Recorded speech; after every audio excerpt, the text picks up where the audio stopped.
नमस्कार दोस्तों, स्वागत है आपका आज के मुख्य समाचार में, जिसमें सबसे पहली और बड़ी खबर में आपको बताएंगे कि जो लोग झंडे, अशोक चक्र और संविधान से करते थे नफरत, वो आज हमें पढ़ा रहे हैं संविधान का पाठ। मल्लिकार्जुन खड़गे का बयान। खबर में आगे आपको बताएंगे कि भारतीय किसान यूनियन की चेतावनी, 22 दिसंबर तक किसानों की रिहाई नहीं हुई तो करेंगे बड़ा काम। खबर में आगे जिक्र होगा कि राहुल गांधी ने श्रीलंका की जेलों में बंद भारतीय मछुआरों की रिहाई का उठाया मुद्दा, विदेश मंत्री को लिखा पत्र। खबर में आगे जिक्र होगा कि बीजेपी पर जमकर बरसी सीएम आतिशी। कहा बीजेपी नेताओं ने जिन झुग्गियों में बैठकर खाना खाया उन्हें ही तुड़वा दिया। और इसी के साथ आगे जिक्र होगा कि यूपी में कैसे जीतेंगे 2027 का चुनाव, अखिलेश यादव ने बता दिया फार्मूला। पीडीए पर भरोसा, बटेंगे तो कटेंगे परिवार। दोस्तों, हर एक खबर की गहराई में आपको ले जाएंगे, लेकिन उससे पहले आपसे निवेदन की वीडियो कीजिए लाइक और चैनल को सब्सक्राइब करके बेल आइकन दबाकर कमेंट में लिखिए जय हिंद। रुक करते हैं सबसे पहली और बड़ी खबर की तरफ। जो लोग झंडे, अशोक चक्र और संविधान से करते थे नफरत, वो आज हमें पढ़ा रहे हैं संविधान का पाठ। मल्लिकार्जुन खड़गे का बयान। जी हाँ दोस्तों, राज्यसभा में संविधान की चर्चा के दौरान विपक्ष की ओर से विपक्ष के नेता मल्लिकार्जुन खड़गे ने चर्चा को आगे बढ़ाया। हालांकि उन्होंने अपने भाषण की शुरुआत करते हुए कहा कि आज 16 दिसंबर को बांग्लादेश का स्थापना दिवस मनाया जा रहा है। इंदिरा गांधी जैसी बहादुर नेता ने बांग्लादेश के निर्माण में अहम भूमिका निभाई, लेकिन आज जो हो रहा है, हो सकता है कि बीजेपी नेता वहां अल्पसंख्यकों की मदद करने के लिए उनसे प्रेरित हों। आज की सरकार को कुछ प्रयास करने होंगे। तो अब आयरन लेडी इंदिरा गांधी ने ये बता दिया था कि अगर हमारे करीब आए तो खैर नहीं। इस दौरान उन्होंने वित्त मंत्री निर्मला सीतारमण पर तंज कसते हुए कहा कि हम तो म्यूनसिपैलिटी स्कूल में पढ़े हैं, वो जेएनयू में पढ़े हैं। अंग्रेजी भी अच्छी हो सकती है, लेकिन उनकी करतूत अच्छी नहीं है। कांग्रेस अध्यक्ष मल्लिकार्जुन खड़गे ने कहा कि बीजेपी के मुंह से संविधान की रक्षा बात हास्यास्पद लगती है। बीजेपी संविधान की प्रस्तावना का भी अलग अर्थ निकालती है। आज नफरती लोग संविधान का पाठ पढ़ा रहे हैं। संविधान सभा में हुई बहसों से ये साफ हो गया है कि आरएसएस के तत्कालीन नेता संविधान के खिलाफ थे।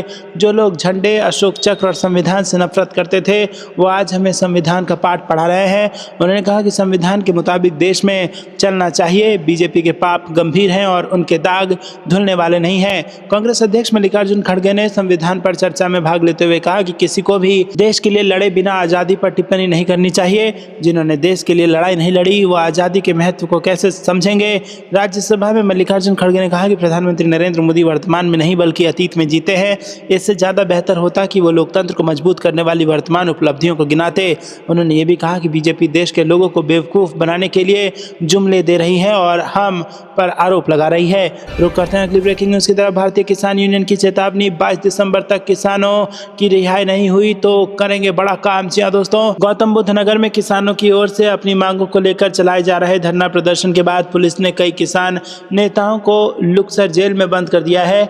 इस मुद्दे को लेकर भारतीय किसान यूनियन ने गहरी चिंता जताई और किसानों की रिहाई की मांग की है। इन नेताओं में सुखबीर खलीफा समेत कई बाकी किसान संगठन के नेता शामिल हैं। ऐसे में किसानों की रिहाई के लिए अब आंदोलन और तेज होने की संभावना है। भारतीय किसान यूनियन ने यह स्पष्ट किया है कि अगर 22 दिसंबर तक गौतम बुद्ध नगर के बंद किसानों को रिहा नहीं किया गया तो किसानों की ओर से 23 दिसंबर यानी चौधरी चरण सिंह के जन्मदिन पर एक बड़ा फैसला लिया जाएगा। किसान यूनियन के नेताओं ने इस फैसले को लेकर अपनी रणनीति तैयार की है और ये भी कहा है कि ये कदम पूरे राज्य में किसानों के सम्मान और अधिकारों के लिए उठाया जाएगा। भारतीय किसान यूनियन लोक शक्ति ने भी अपनी तरफ से एक महत्वपूर्ण कदम उठाया है। संगठन ने उत्तर प्रदेश के हर जिले में कम से कम एक थाने में गौतम बुद्ध नगर के 129 किसानों के समर्थन में सांकेतिक गिरफ्तारी देने और ज्ञापन सौंपने का फैसला लिया है। इसके साथ ही भारतीय किसान यूनियन लोक शक्ति ने आरोप लगाया कि जेलों में बंद 4 किसान नेताओं से मुलाकात तक नहीं करने दी जा रही है और उन्हें एकांत में रखा गया है, जो लोकतंत्र और मानवाधिकार का उल्लंघन है। जो कहते हैं अगली ब्रेकिंग न्यूज की तरफ। राहुल गांधी ने श्रीलंका की जेलों में बंद भारतीय मछुआरों की रिहाई का उठाया मुद्दा, विदेश मंत्री को लिखा पत्र। जी हां दोस्तों, लोकसभा में विपक्ष नेता राहुल गांधी ने विदेश मंत्री एस जयशंकर को पत्र लिखकर श्रीलंका के जेल में बंद भारतीय मछुआरों की रिहाई का मुद्दा उठाया।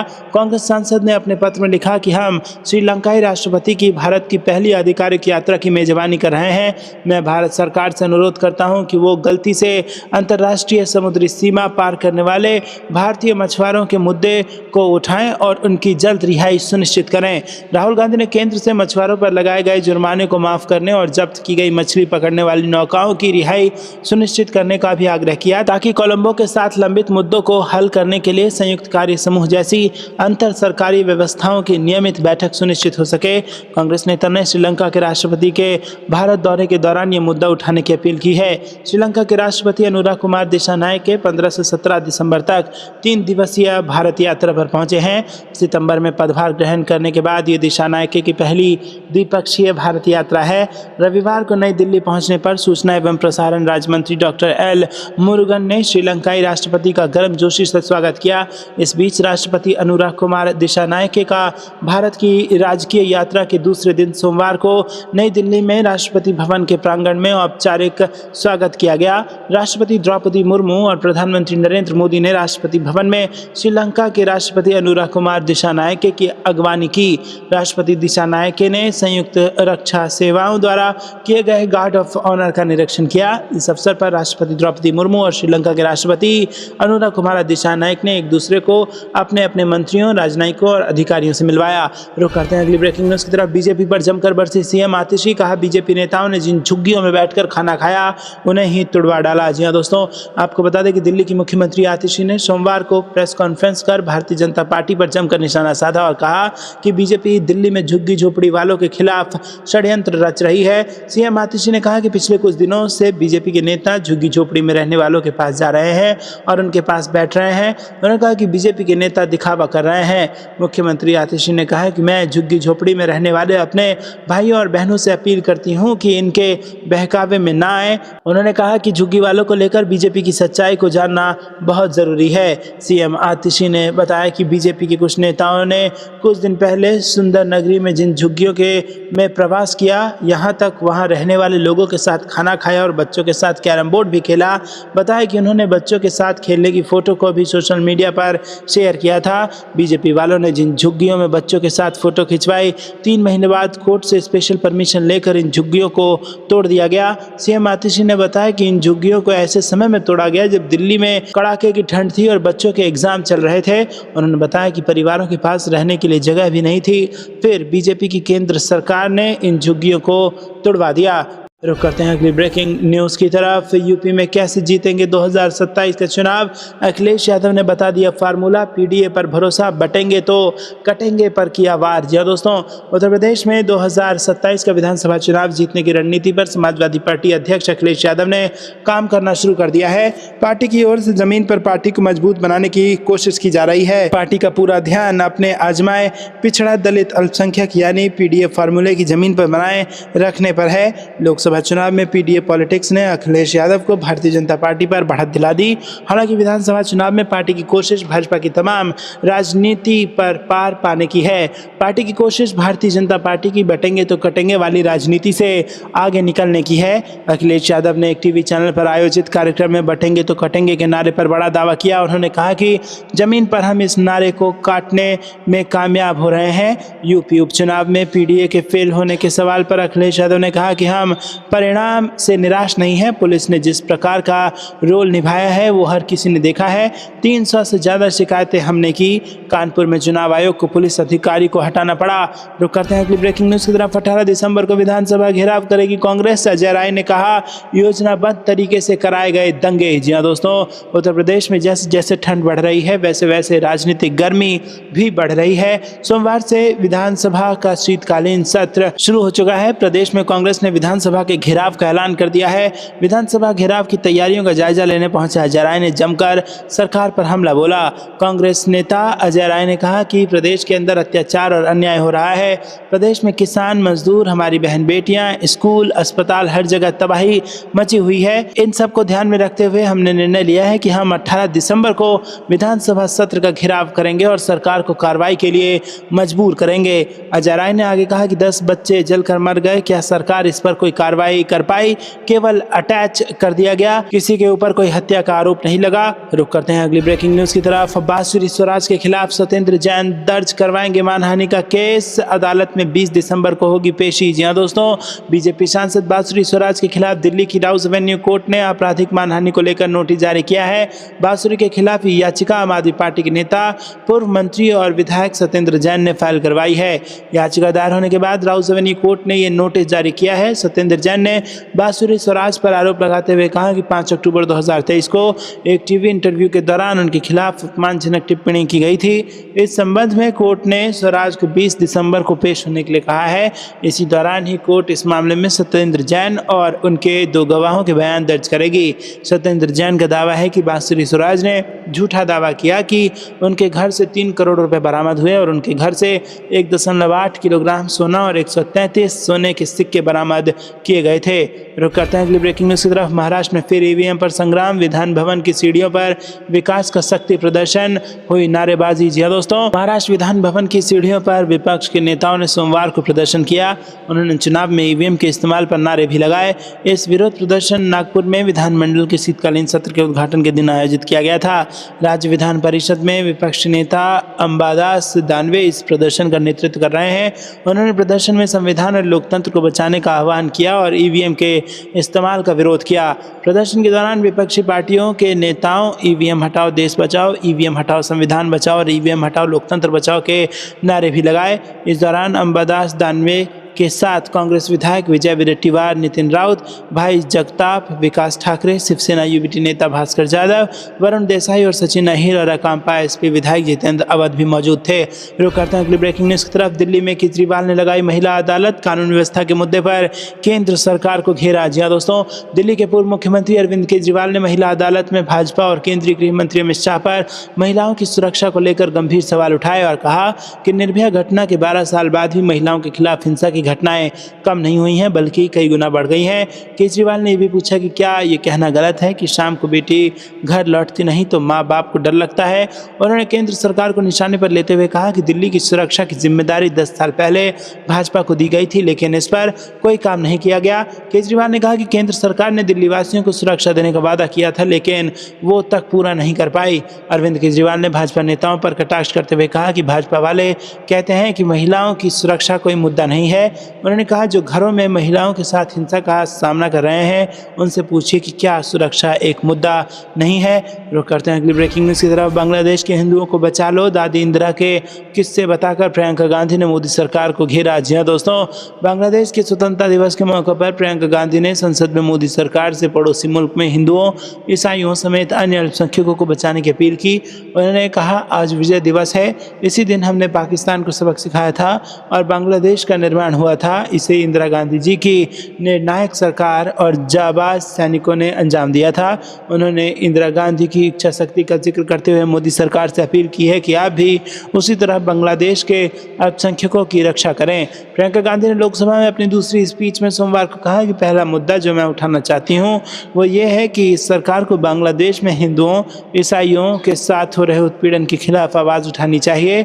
1971 की जंग में जिन जाबाजों और शहीदों ने लड़ाई लड़ी उनको मैं नमन करना चाहती हूँ। आज देश की जनता को मैं नमन करना चाहती हूँ क्योंकि भारत ने जो जीत पाई थी वो उनके बिना संभव नहीं था। हम उस समय अकेले थे और बंगाली भाई बहनों की आवाज़ कोई नहीं सुन रहा था। उस दौरान भारत की जनता साथ आई और नेतृत्व के साथ खड़ी हुई। कांग्रेस की वायनाड सांसद ने कहा कि मैं इंदिरा गांधी को नमन करना चाहती हूं। वो इस देश की महान शहीद हैं। उन्होंने कठिन हालात में भी ऐसा नेतृत्व दिखाया जिससे ये देश विजयी हुआ। रुक करते हैं अगली ब्रेकिंग न्यूज़ की तरफ। बिहार इलेक्शन से पहले तेज प्रताप यादव का बड़ा ऐलान, सीट से लड़ेंगे विधानसभा चुनाव। जी हाँ दोस्तों, आपको बता दें कि बिहार विधानसभा चुनाव को 1 साल से भी कम का समय बचा है। ऐसे में बिहार का सियासी पारा चढ़ने लगा है। इसी बीच कई नेताओं ने विधानसभा सीटों पर दावा ठोकना शुरू कर दिया है। आरजेडी चीफ लालू प्रसाद यादव के बेटे तेज प्रताप यादव ने महुआ से चुनाव लड़ने का ऐलान कर दिया है। इससे पहले खबरें थी कि वो हसनपुर सीट से चुनाव लड़ेंगे, मगर तेज प्रताप यादव ने अपनी सीट बदल ली है। बता दें कि तेज प्रताप यादव के इस ऐलान ने मुकेश रोशन की परेशानी बढ़ा दी है।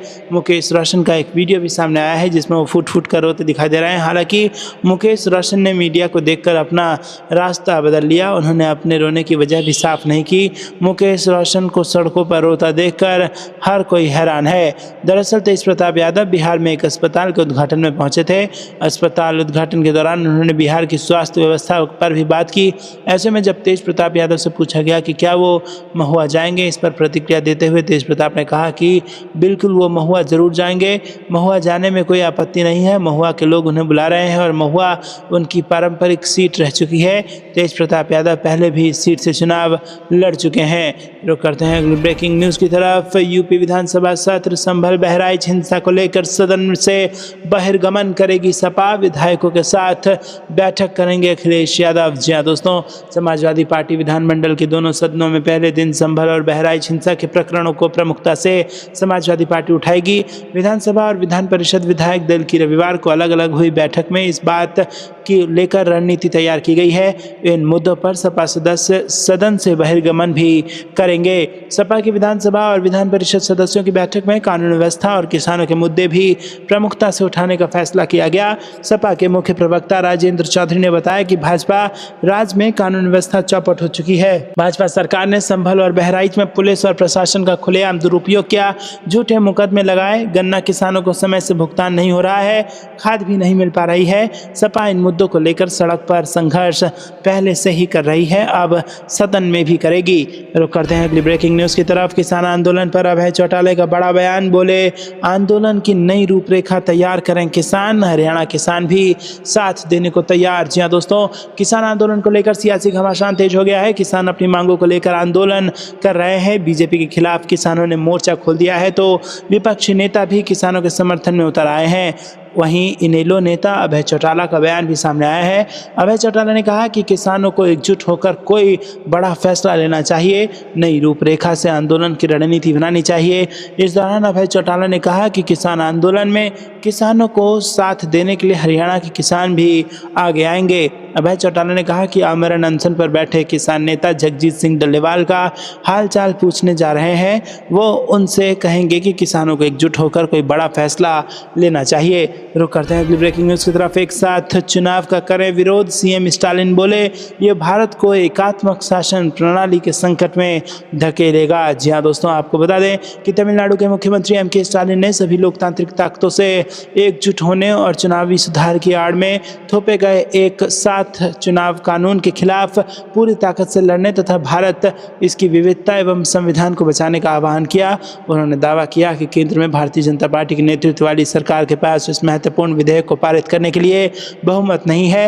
उन्होंने दावा किया कि इस विधेयक से भारत की राजनीति के हमेशा के लिए बदलने का खतरा है। स्टालिन ने सोशल मीडिया मंच एक्स पर एक पोस्ट में कहा कि जब भी देश की प्रगति को प्रभावित करने वाला अहम मुद्दों को सुलझाने में बीजेपी की विफलताओं से ध्यान हटाने के प्रयास किए जा रहे हैं।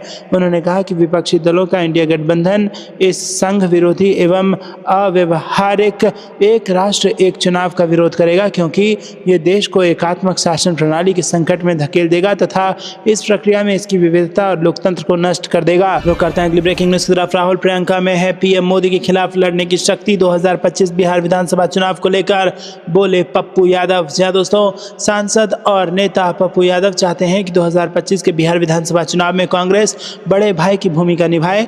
उन्होंने कहा कि बिहार विधानसभा का चुनाव कांग्रेस के नेतृत्व में लड़ा जाना चाहिए। बिहार में क्षेत्रीय पार्टियों को हरियाणा और महाराष्ट्र से सीख लेनी चाहिए। पप्पू यादव ने आगे कहा कि मेरी इच्छा है कि मुख्यमंत्री नीतीश कुमार भी साथ आएं, लेकिन गठबंधन में इनको शामिल किया जाए, इसे राहुल गांधी खुद तय करेंगे। आज पूर्णिया के अर्जुन भवन में आयोजित प्रेस वार्ता को संबोधित करते हुए सांसद पप्पू यादव ने ये बात कही। रुक करते हैं अगली ब्रेकिंग न्यूज़ की तरफ। सरकार धान खरीदी की इच्छुक नहीं। पूर्व गृह मंत्री ने अपनी ही सरकार पर उठाए सवाल। पीएम और शाह को भेजे लेटर में कई खुलासे। जी हाँ दोस्तों, आपको बता दें कि छत्तीसगढ़ में धान खरीदी को लेकर सियासत हो रही है। विपक्ष सरकार की मंशा पर लगातार सवाल उठा रहा है। इसी बीच बीजेपी के सीनियर लीडर और राज्य के पूर्व गृह मंत्री ननकी राम कंवर ने इस मामले में पीएम मोदी और अमित शाह को लेटर लिखा है। ननकीराम कंवर ने अपनी ही सरकार पर सवाल उठाए हैं। बता दें कि राइस मिलर्स की नाराजगी के कारण राज्य में धान खरीदी पर संकट दिख रहा है। हालांकि सरकार का दावा है कि सभी किसानों की धान खरीदी जाएगी। मिलर्स को 2 सालों का भुगतान नहीं हुआ है, जिस कारण से नाराजगी बढ़ गई है। रुक करते हैं अगली ब्रेकिंग न्यूज़ की तरफ। क्या बिहार में महाराष्ट्र की तरह खेल करेगी बीजेपी? अमित शाह के बयान से नीतीश कुमार के भविष्य पर सस्पेंस। जी हाँ दोस्तों, आपको बता दें कि बिहार में विधानसभा चुनाव जैसे जैसे नजदीक आ रहे हैं, सियासी पारा उतना ही चढ़ता जा रहा है। बीजेपी ने नीतीश कुमार के नेतृत्व में विधानसभा चुनाव लड़ने का ऐलान किया था, लेकिन महाराष्ट्र चुनाव के बाद समीकरण फिर से बदलने लगे हैं। क्या एक बार फिर से नीतीश कुमार ही एनडीए का चेहरा होंगे? इस सवाल पर केंद्रीय गृह मंत्री अमित शाह के ताजा बयान से राजनीतिक गलियारों में हलचल शुरू हो गई है। अमित शाह आमतौर पर तमाम राजनीतिक मुद्दों पर बड़ा क्लियर स्टैंड रखते हैं, लेकिन बिहार में नीतीश कुमार के नेतृत्व वाले सवाल पर टाल मटोल करते दिखे। गृह मंत्री के गोलमाल जवाब से नीतीश कुमार के भविष्य पर सस्पेंस के बादल मंडराने लगे हैं। रुक करते हैं अगली ब्रेकिंग न्यूज़ की तरफ। सरवन सिंह पंढेर ने किया 18 दिसंबर को रेल रोको का आह्वान, कहा केंद्र को झुकाने के लिए करना होगा ये काम। जी हाँ दोस्तों, एमएसपी समेत तमाम मांगों को लेकर प्रदर्शन कर रहे 101 किसानों का जत्था सोमवार को शंभू बॉर्डर से दिल्ली के लिए रवाना हुआ। इस जत्थे को हरियाणा पुलिस ने बॉर्डर पर ही रोक दिया, जिसके जत्थे में शामिल किसानों ने अपना मार्च वापस ले लिया। इस बीच किसान नेता सरवन सिंह पंढेर ने पंजाब के बाहर के राज्यों में ट्रैक्टर मार्च शुरू करने की घोषणा की। इसके अलावा किसान नेता सरवन सिंह पंढेर ने बुधवार को पंजाब में दोपहर 12 बजे से 3 बजे तक रेल रोको की भी घोषणा की। उन्होंने पंजाब के लोगों से 18 दिसंबर को किसानों द्वारा किए जाने वाले रेल रोको आंदोलन में बड़ी संख्या में शामिल होने की अपील की। दोस्तों, आपको क्या कुछ लगता है कमेंट में जरूर बताइए। वीडियो को लाइक नहीं किया तो लाइक जरूर कीजिएगा। रुक करते हैं अगली ब्रेकिंग न्यूज़ की तरफ।